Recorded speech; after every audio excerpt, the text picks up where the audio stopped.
Friends ಅಸ್ಸಲಾಮ್ ಅಲೈಕುಮ್. ಹುರುಳಿಕಾಳು ಪಲ್ಯ ಮಾಡೋದು ಹೇಗಂತ ತೋರಿಸ್ತಾ ಇದ್ದೀನಿ ಫ್ರೆಂಡ್ಸ್. New recipe.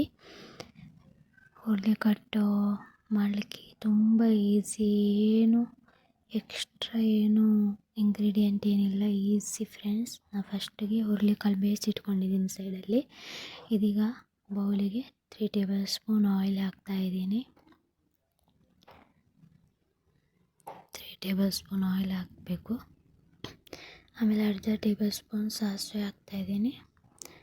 ಆಮೇಲೆ ಚೆನ್ನಾಗಿ ಫ್ರೈ ಆದಮೇಲೆ ಅರ್ಧ ಟೇಬಲ್ ಸ್ಪೂನ್ ಜೀರಿಗೆ, ಆಮೇಲೆ ಸ್ವಲ್ಪ ಕರಿಬೇವು ಸೊಪ್ಪು ಹಾಕ್ತಾಯಿದ್ದೀನಿ. ಇದೀಗ ಚೆನ್ನಾಗಿ ಫ್ರೈ ಆದಮೇಲೆ ಟೊಮೆಟೊ ಮತ್ತು ಈರುಳ್ಳಿ ಹಾಕ್ಕೊಳ್ತಾ ಇದ್ದೀನಿ. ನಾನು 1 ಟೊಮೆಟೊ 1 ಈರುಳ್ಳಿ ತೊಗೊಂಡಿದ್ದೀನಿ.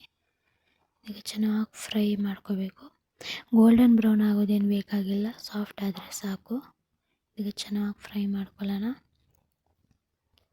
ಈಗ ಚೆನ್ನಾಗಿ ಸಾಫ್ಟ್ ಆಗಬೇಕಂದ್ರೆ ಒಂದು ಅರ್ಧ ಟೇಬಲ್ ಸ್ಪೂನ್ ಸಾಲ್ಟ್ ಹಾಕಬೇಕು. ಅರ್ಧ ಟೇಬಲ್ ಸ್ಪೂನ್ ಸಾಲ್ಟ್ ಮತ್ತು ಅರ್ಧ ಟೇಬಲ್ ಸ್ಪೂನ್ ಅರಿಶಿನ ಪುಡಿ ಹಾಕ್ತಾಯಿದ್ದೀನಿ. ಈಗ ಚೆನ್ನಾಗಿ ಮಿಕ್ಸ್ ಮಾಡ್ಕೊಳ್ಳೋಣ. ಅರಿಶಿನ ಪುಡಿ ಮತ್ತು ಉಪ್ಪು ಹಾಕಿದ್ರೆ ಬೇಗ ಸಾಫ್ಟ್ ಆಗುತ್ತೆ. ಚೆನ್ನಾಗಿ ಮಿಕ್ಸ್ ಮಾಡ್ಕೊಳ್ತಾ ಇದ್ದೀನಿ. ನೋಡ್ಬೋದು, ಇದೀಗ ಚೆನ್ನಾಗಿ ಸಾಫ್ಟ್ ಆಗಿದೆ.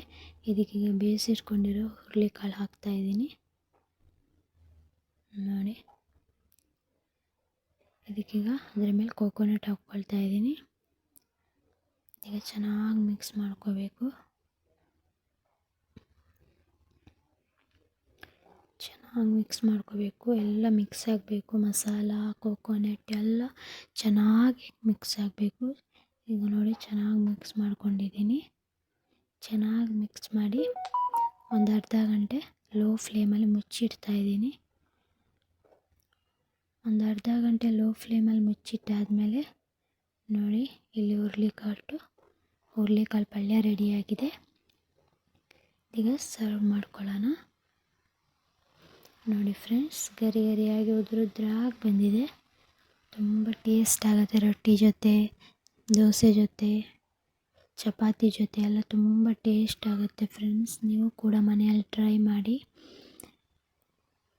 ನೋಡಿ ಫ್ರೆಂಡ್ಸ್, ಎಷ್ಟು ಉದುರುದ್ರಾಗಿ ಬಂದಿದೆ. ತಿನ್ನೋಕ್ಕೂ ಅಷ್ಟೇ ಟೇಸ್ಟಾಗಿದೆ. ನೀವು ಕೂಡ ಮನೆಯಲ್ಲಿ ಟ್ರೈ ಮಾಡಿ. ನೆಕ್ಸ್ಟ್ ವಿಡಿಯೋದಲ್ಲಿ ಸಿಗೋಣ. ಬಾಯ್.